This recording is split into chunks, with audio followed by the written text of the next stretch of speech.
ইরানে ভয়াবহ রূপ নিচ্ছে চলমান সরকার বিরোধী বিক্ষোভ। আন্দোলনকারীদের দমনে নিরাপত্তা বাহিনীর গুলিতে বহু হতাহতের অভিযোগ উঠেছে। দেশটির চিকিৎসক এবং স্বাস্থ্যকর্মীরা জানিয়েছেন হাসপাতালগুলিতে উপচে পড়েছে আহতদের চাপ। তবে দেশটির সর্বোচ্চ নেতা বলছেন যুক্তরাষ্ট্রকে খুশি করতে মিথ্যাচার ছড়ানো হচ্ছে।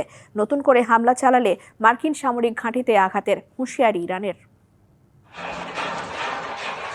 2 সপ্তাহ আগে রাজধানী তেহরানে শুরু হওয়া সরকার বিরোধী বিক্ষোভ এখন ছড়িয়ে পড়েছে ইরানের শতাধিক শহর ও জনপদে। অর্থনৈতিক সংকট থেকে শুরু হওয়া এ আন্দোলন এখন পরিণত হয়েছে সরকার বিরোধী ব্যাপক গণবিক্ষোভে। বিবিসিকে দেয়া সাক্ষাৎকারে ইরানের 3টি হাসপাতালের চিকিৎসক ও স্বাস্থ্যকর্মীরা জানিয়েছেন তাদের হাসপাতালগুলো নিহত ও আহত রোগীতে পরিপূর্ণ।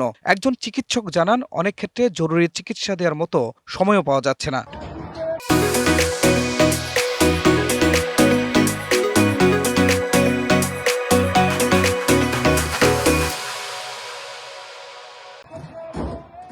রাজধানীর প্রধান চক্ষু চিকিৎসা কেন্দ্র ফারাভি হাসপাতাল ঘোষণা করেছে ক্রাইসিস মোড। সব ধরনের নিয়মিত চিকিৎসা ও অস্ত্রোপচার স্থগিত করে শুধু সেবা দেওয়া হচ্ছে জরুরি রোগীদের। চিকিৎসকদের মতে বিক্ষোভ দমনে ব্যবহৃত ছড়াগুলির কারণে অনেকে গুরুতর চোখের আঘাতে আক্রান্ত হয়েছেন।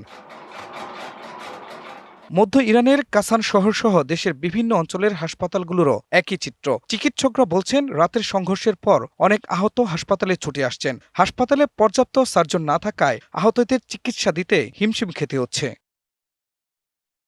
তবে দেশটির সর্বোচ্চ নেতা আয়াতুল্লাহ খামেনি এমন দাবি উড়িয়ে দিয়ে বিক্ষোভকারীদের গোলমালকারী আখ্যা দিয়ে বলছেন মার্কিন প্রেসিডেন্ট ডোনাল্ড ট্রাম্পকে খুশি করতে চাইছে তারা।